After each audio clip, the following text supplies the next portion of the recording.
the world. But the ancient to me was in trying to understand so much talk of not being able to make ends meet.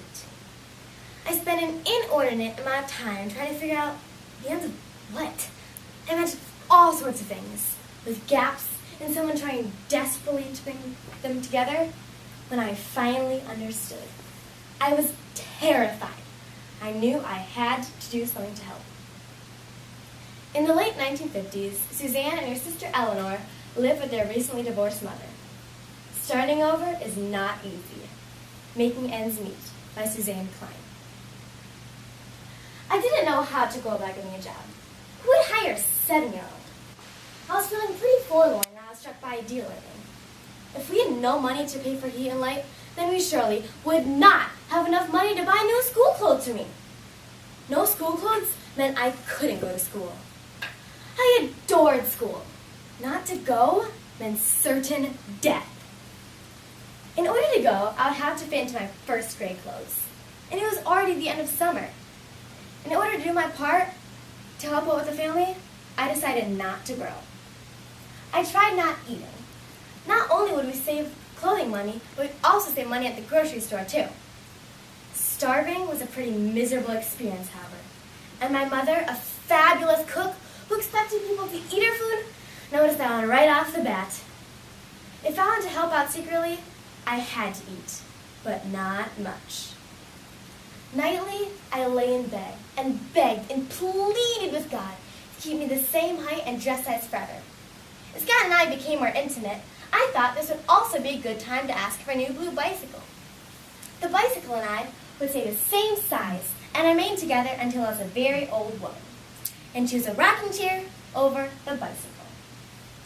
September arrived, just as it does every year in this island, clear and crisp. My mother woke me up, which is unusual in our family. In our house, you ate when you're hungry and you slept when you're tired. Come on, she said, go get ready. It's time to go get you some new school clothes. I don't want any new school clothes. I like my old ones. Susie, they don't fit you anymore. You've grown over the summer. No, I haven't. Of course you have. Now up, go get ready. I'm telling you, Mama, if my clothes from last year still fit, do I have to get new ones? Well, I suppose not, but you need new shoes. Your toes are right at the end of those Oxfords. Shoes. How could I forget my feet would grow? Earnestly beaching, God seemed to work. By Christmas, I had only grown enough to need new winter pants.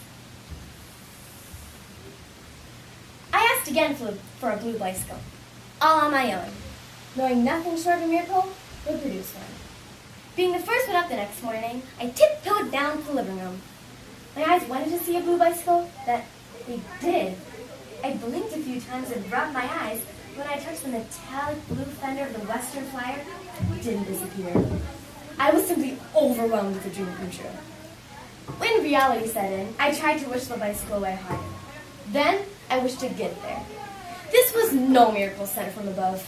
This was my sister, Eleanor, saving money at a new job with the phone company. This meant that she had made sacrifices for this blue bicycle to be under the tree on Christmas morning. I heard her come up behind me. Look at that! It's just me winning, isn't it? Take it back! Susie, that's all you've been talking about. Why don't you want this bike? I don't not want it, and I don't need it. Will you just take it back? Fine. I'll call Mr. Billings at Western Auto today and tell him to come pick it up. Why don't you take this one for a short ride, so I can at least tell him it's a good bicycle and works well? So I agreed. I did take a ride, and not a short one. I rode up Wing Road across Norris Avenue, down School Street, and then back up to Wing Road on a house. Eleanor was waiting on the porch as I snapped the kickstand down. The end of it disappeared in the snow. Where'd you go? I thought you got lost. You can tell Mr. Billings the bike is fine. It handles real well in the snow. The bicycle can't be returned. The steering won't take it back. You have to keep it. Do you suppose you could do that? I burst into tears, flung my arms around her and choked. But we can't make ends meet. How do you know about that?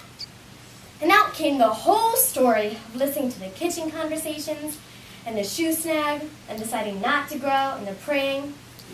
She kneeled down so she could talk to me face to face. Okay, we've been having a tough time, but Mom and I are both working, and things will be all right, I promise. But this is your Christmas present, so get on that thing and take a ride like a girl who has her own bicycle. Thank you, it's a beauty, I whispered in her ear as she hugged me so hard at her. Over her shoulder, I saw my mother's shadow move into the hall by the kitchen. Eavesdropping. Woo! Okay, so thanks for all of you guys for coming.